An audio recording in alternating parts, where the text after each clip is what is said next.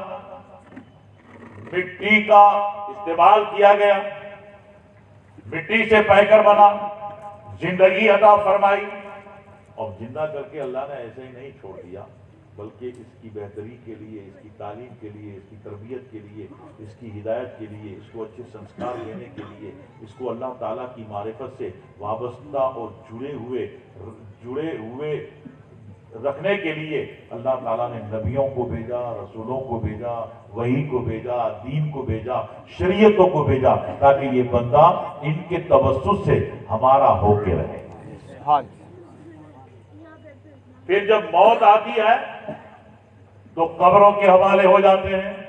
اب قبروں کے حوالے ہو گئے تو ڈاکٹر اقبال نے جو کہا کہ موت کو سمجھے ہیں غافل اختتام زندگی.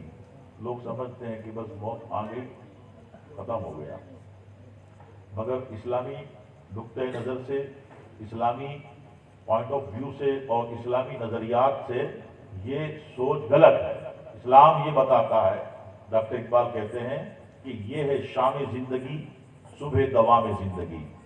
دنیاوی زندگی کی شام کا نام موت ہے, اور آخرت کی زندگی کی ایسی حسین صبح جس کے بعد کبھی شام آنے والی نہیں.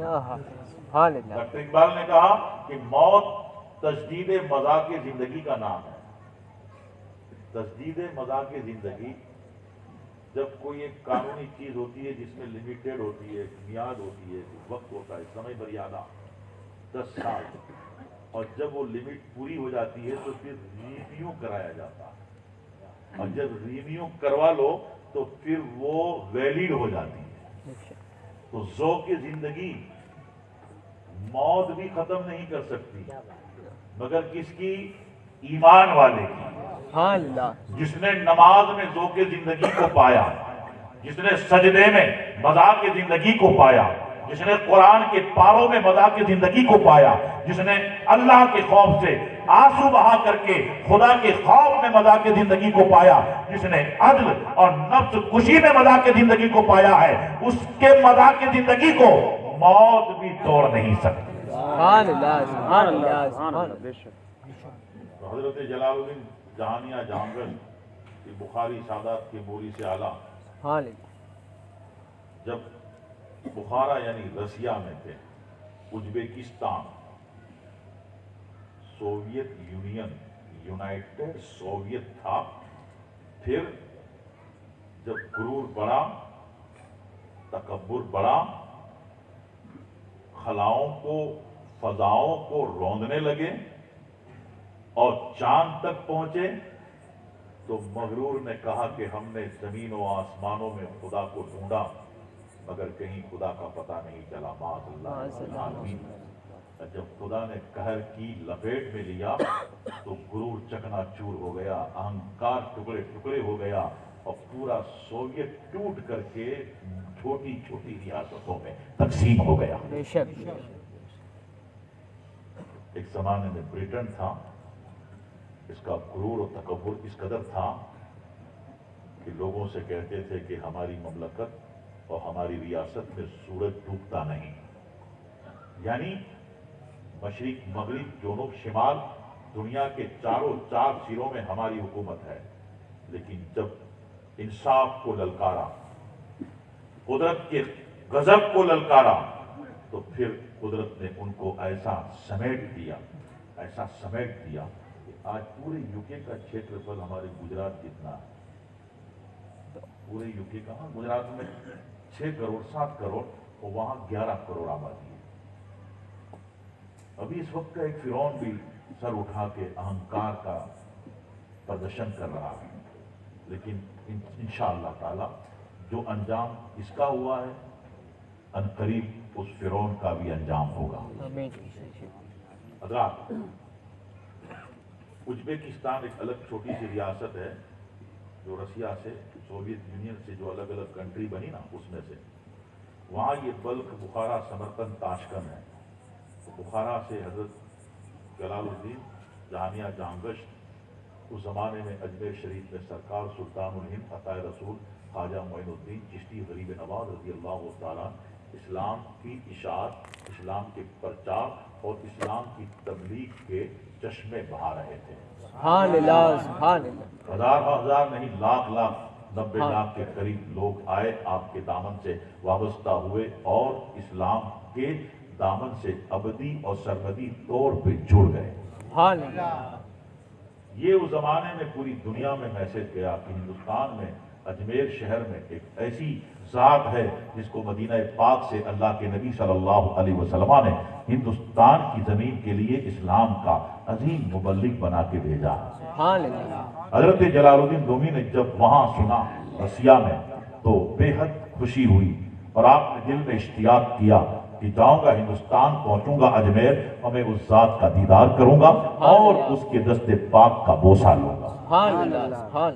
اگر کہ ولی کو اللہ نے وہ بصارت دی ہے، وہ بصیرت دی ہے کہ دنیا کے ایک سرے پہ ہو اور وہ چاہے تو ایک لمحے میں دوسرے سرے پہ پہنچ سکتا ہے. سبحان اللہ سبحان اللہ. اور اگر چاہے کہ میں اپنی جگہ بیٹھے بیٹھے ہی دور والے کو دیکھ لوں، سن لوں، بات چیت کر لوں تو اللہ نے ما فوق الفطرت روحانی طاقت بشکل کرامت یہ بھی دی ہے.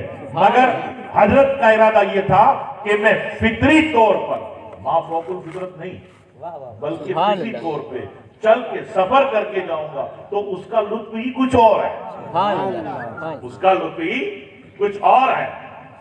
حضرت جب بتاتے اپنے سفر نامے میں لکھتے ہیں جلال الدین جہانیہ جہانگشت رحمۃ اللہ تعالیٰ نے جب اجمیر شریف پہنچا تو مجھے پتا چلا کہ کچھ دنوں پہلے سرکار غریب نواز رضی اللہ تعالیٰ عنہ پردہ فرما گئے. تو میں نے ان کے مریدوں سے، شاگردوں سے اور خدام سے کہا کہ غریب نواز کو کہاں دفنایا ہے، مجھے لے چلو. کہا کہ بس وہی جگہ جہاں حضرت بیٹھتے تھے، جہاں حضرت دن رات رہتے تھے، جہاں آپ کی خانقاہ تھی، جو آپ کی قیام گاہ تھی، وہیں آپ کو دفنایا. اس وقت ایک قبر پاک تھی. جب قبر پاک پہ آئے تو جیسا کہ مسلمانوں کو حدیث شریف میں شریعت اسلامیہ میں آداب بتائے گئے ہیں، طریقہ بتایا گیا ہے کہ مسلمانوں کے قبرستان میں جاؤ تو چپ چاپ نہ جاؤ بلکہ وہاں جا کے سلام کرو، السلام علیکم ورحمۃ اللہ وبرکاتہ. زندہ لوگوں میں بھی آؤ بلکہ اپنے گھر جاؤ تو چپ چاپ مت جاؤ، گھر جاؤ تو گھر والوں کو سلام کرو. ہمارے آقا صلی اللہ علیہ وسلم فرماتے ہیں کہ اگر مسلمانوں میں یہ سلسلہ، یہ سسٹم برابر جاری رہے گی تو اللہ کی طرف سے ان کی سلامتی کا انتظام بھی مضبوط رہے گا. جب مسلمان اس کو کمزور کر دیں گے، اس سے غافل ہو جائیں گے، تب مسلمانوں کے لیے تکلیفیں بڑھ جائیں گی. اللہ ہم کو ان ساری باتوں پہ عمل کرنے کی توفیق. آمین. حضرت جلال الدین جہانیہ جہانگشت رحمۃ اللہ تعالیٰ علیہ نے حضور غریب نواز کی قبر پاک پہ آ کے بآواز بلند کہا السلام علیکم یا سیدی معین الدین. وہ لکھتے ہیں اپنے سفر نامے میں کہ حضور غریب نواز کی قبر پاک سے مجھے بآواز بلند جواب ملا سبحان اللہ. وعلیکم السلام یا جلال الدین. سبحان اللہ. وہ کہتے ہیں کہ جب غریب نواز نے جواب دیا، جواب تو ہر ولی دیتے ہیں بلکہ ہر مومن دیتا ہے، اور بات ہے کہ ہم اس کے جواب کو سنتے نہیں، مگر یہ ولی ہیں، ان کی بات اور ہے. جلال الدین رومی نے کہا حضور زمانوں پرانی تمنا ہے آپ کا دیدار کرنا، اور آپ کے جس ہاتھ پر لاکھوں لاکھ بے ایمان گمراہ مشرکین و کافرین اپنا ہاتھ رکھ کر دین اسلام سے وابستہ ہوئے ہیں، میں آپ کے اس مبارک ہاتھ کا بوسہ لینا چاہتا ہوں. فرماتے ہیں جلال الدین رومی لکھتے ہیں اپنے سفر نامہ میں کہ حضور غریب نواز کی قبر پاک کھل جاتی ہے اور قبر پاک سے روشنی نکلتی ہے، خوشبو پھیل جاتی ہے، اور ایک پر نور تخت پہ خواجہ معین الدین چشتی